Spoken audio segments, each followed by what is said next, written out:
मैं अरविंद यादव कमल सर आपके अपने YouTube channel APS classes Kurwar Sultanpur फिर से एक नए वीडियो के साथ नए टॉपिक के साथ आपके सामने उपस्थित। आपके सहयोग की ज़रूरत और आपकी अपनी खुद की ज़रूरत यानी कि अपनी तैयारी के लिए अपना YouTube channel APS classes Kurwar को सब्सक्राइब करें। तो आज का अपना जो टॉपिक है पैरामीशियम। तो पैरामीशियम को लेकर के जैसा कि पीजीटी और टीजीटी के सिलेबस में, दोनों के सिलेबस में कहीं ना कहीं ये मेंशन है। तो वहाँ पर जो पैरामीशियम है, पैरामीशियम के और सबसे बड़ी बात ये है कि अब एग्ज़ाम की डेट कभी भी आ सकती है, इसलिए एग्जैक्ट जो मेन टॉपिक हैं हमें उसी को कवर करना है। अब बहुत ज़्यादा ब्रॉड नहीं, जो जहाँ से क्वेश्चन पुटअप हो सकते हैं उसी की तैयारी में लग जाना है। तो आपके सामने वहीं से पैरामीशियम के इंटरनल और एक्सटर्नल स्ट्रक्चर से और उसका जो नॉर्मल से हार्ड तक के क्वेश्चन जो आपको पढ़ने बहुत ज़रूरी हैं, में भी क्वेश्चन कहीं से भी पुटअप हो सकता है। तो आइए देखते हैं पैरामीशियम कार्डेटम को। तो पैरामीशियम जैसे बात करते हैं तो पैरामीशियम का जो किंगडम है, जगत है, वो प्रोटिस्टा है और उसका जो फाइलम है प्रोटोजोआ है और उसका जो क्लास है पैरामीशियम का वो सिलिएटा है और खुद पैरामीशियम अपने आप में जीनस है। और इसकी स्पीसीज नॉर्मली आपको जो स्पीसीज मिल रही हैं पैरामीशियम कार्डेटम की, पैरामीशियम आरेलिया की और पैरामीशियम मल्टीन्यूक्लिएटम की। तो इन तीनों में आपको भले ही अब सिलेबस में पैरामीशियम दे दिया है तो इसका मतलब ये नहीं कि पैरामीशियम केवल एक स्पीसीज, आप तीनों स्पीसीज के बारे में, क्योंकि हमारे पास जो आज के क्वेश्चन हैं वो बहुत अच्छे सटीक क्वेश्चन होंगे। ज़्यादा इधर नहीं करना, सीधे पॉइंट पे बात करनी है और पॉइंट टू पॉइंट जहाँ से क्वेश्चन बनने की संभावना होती है आप खुद देखेंगे इसको तो आपको समझ में आएगा कि क्वेश्चन, जी बिल्कुल क्वेश्चन, ये सब क्वेश्चन आने योग्य हैं, इसको पढ़ना जरूरी होगा। आपको खुद समझ में आएगा क्योंकि आप टीजीटी पीजीटी की तैयारी कर रहे हैं, इसका मतलब आप अपने आप में भी कुछ हैं। तो कुछ हैं तो आइए देखते हैं क्या हैं, कैसे हैं।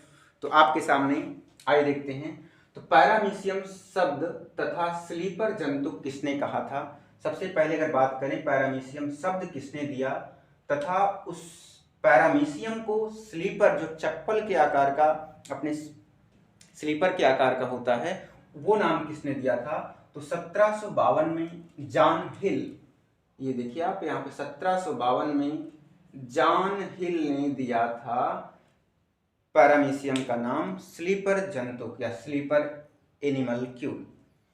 उसके बाद आते हैं हम लोग, इसका एक्सटर्नल स्ट्रक्चर क्या होता है पैरामीशियम का, उसके एक्सटर्नल स्ट्रक्चर में कौन से क्वेश्चन पूछे जा सकते हैं। तो आपके सामने जो पैरामीशियम कार्डेटम है, आपको अभी 3 स्पीसीज बताई गई थी, तो 3 स्पीसीज में जो पैरामीशियम कार्डेटम है वो सबसे बड़ी जाति है उन तीनों में से। तो पैरामीशियम कार्डेटम जो है वो सबसे बड़ी जाति है जिसकी लंबाई कितनी है 172, यानी कि 170 से 290 माइक्रोन होता है।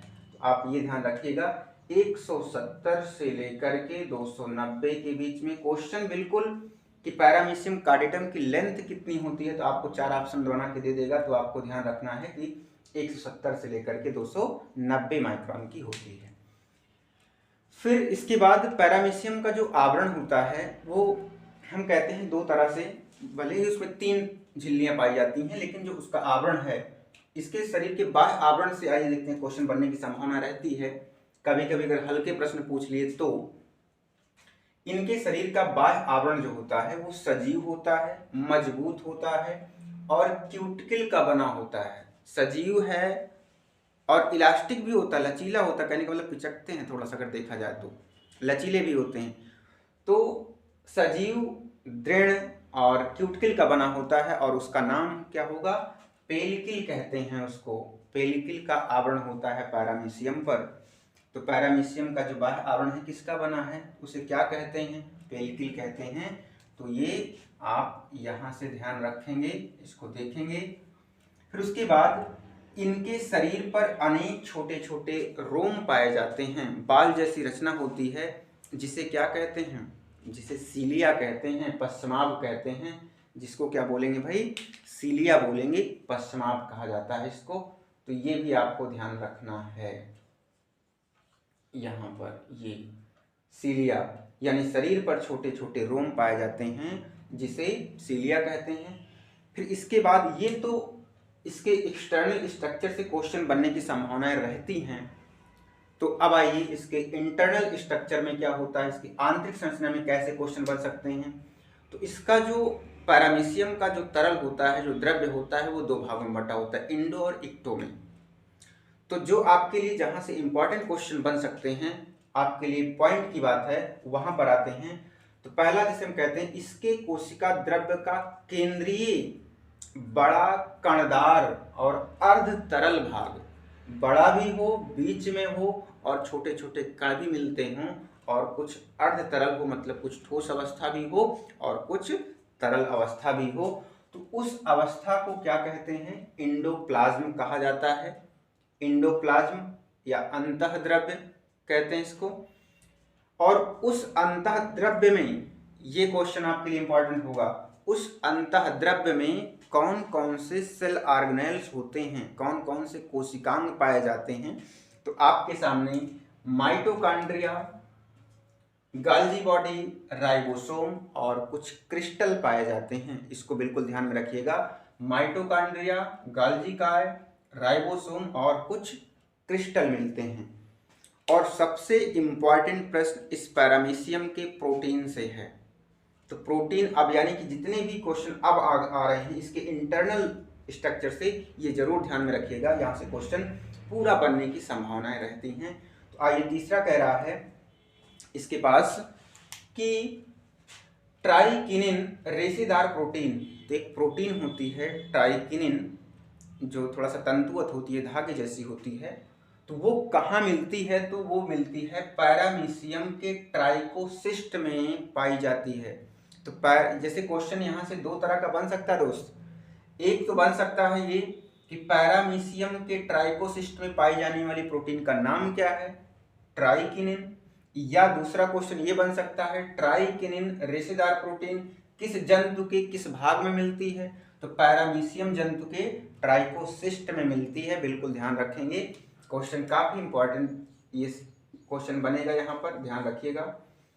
फिर उसके बाद और अच्छी बात यह है, क्योंकि पैरामीशियम के पास केंद्रक को लेकर के बहुत चर्चा होती है, केंद्रक को लेकर के। तो केंद्रक के बारे में, यानी केंद्रक पर आधारित, तो केंद्रक पर आधारित कुछ क्वेश्चन बनने की संभावना रहती है दोस्त। तो उस क्वेश्चन को आप कैसे देखें, इसको याद कैसे करना है। आपके पास 3 ही स्पीशीज पढ़नी है। जो पैरामीशियम कार्डेटम, पैरामीशियम कार्डेटम में कितने केंद्रक भाई, 2 केंद्रक होते हैं। एक को माइक्रोन्यूक्लियस कहते हैं, यानी सूक्ष्म केंद्रक या छोटा केंद्रक, लघु केंद्रक, जिसका काम क्या है, जनन क्रिया में भाग लेना। दूसरा पैरामीशियम कार्डेटम का दूसरा केंद्रक जो मैक्रोन्यूक्लियस होता है, उसका फंक्शन क्या है, मेटाबॉलिज्म। तो फंक्शन छोड़िए, कभी कभी फंक्शन से भी क्वेश्चन पूछे जाते हैं, बिल्कुल ध्यान रखिएगा फंक्शन से। पैरामीशियम कार्डेटम का ही, पैरामीशियम कार्डेटम का। उसके बाद दूसरा है पैरामीशियम आरेलिया। तो पैरामीशियम आरेलिया में एक बड़ा केंद्रक होता है तथा 2 लघु केंद्रक होते हैं।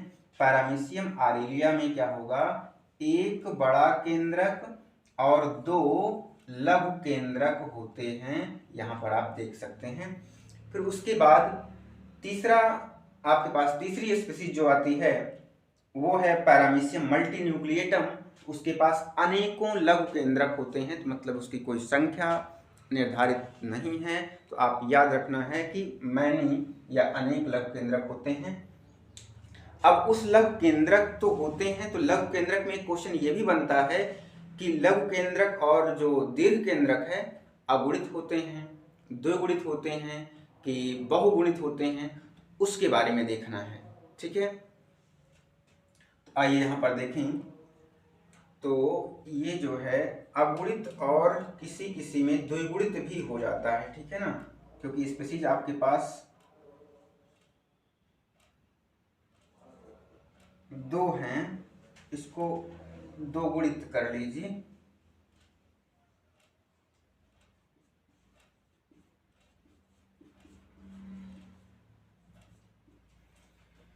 तो देखिए, जो बड़ा केंद्रक होता है वो बहुगुणित होता है और जो लघु केंद्रक होता है वो द्विगुणित होता है, तो ये ध्यान रखिएगा। और जबकि कार्डेटम की बात करें तो द्विगुणित और अगुणित होता है। तो ये सारे क्वेश्चन आपके लिए बहुत ही हेल्पफुल होंगे और ये आपका इसके बाद की जो टॉपिक होगी इसके रिप्रोडक्शन से लेकर के, इसके लाइफ साइकिल से लेकर के, क्योंकि इसके पहले का जो एंटीमीबा हिस्टोलिटिका था उसकी लाइफ साइकिल जो है मैंने उसके पहले ही सब कुछ चर्चा कर दिया है, ठीक है। इसलिए मैंने उसकी लाइफ साइकिल की बारे में बात नहीं किया। तो आज सीधे पैरामीशियम, लेकिन जबकि पैरामीशियम के लाइफ साइकिल के बारे में पढ़ना बहुत जरूरी है, क्योंकि वहां पर उसके कॉन्जुगेशन में जो रिप्रोडक्शन की प्रोसेस है एसेक्सुअल और सेक्सुअल वाले में क्वेश्चन बनने की बहुत ज़्यादा संभावनाएं रहती हैं पैरामीशियम से। तो आप अगर इस चैनल पर पहली बार विजिट कर रहे हैं या पहली बार इसको देख रहे हैं तो आप चैनल को सब्सक्राइब कर लें।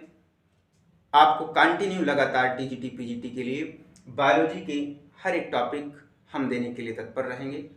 आज के लिए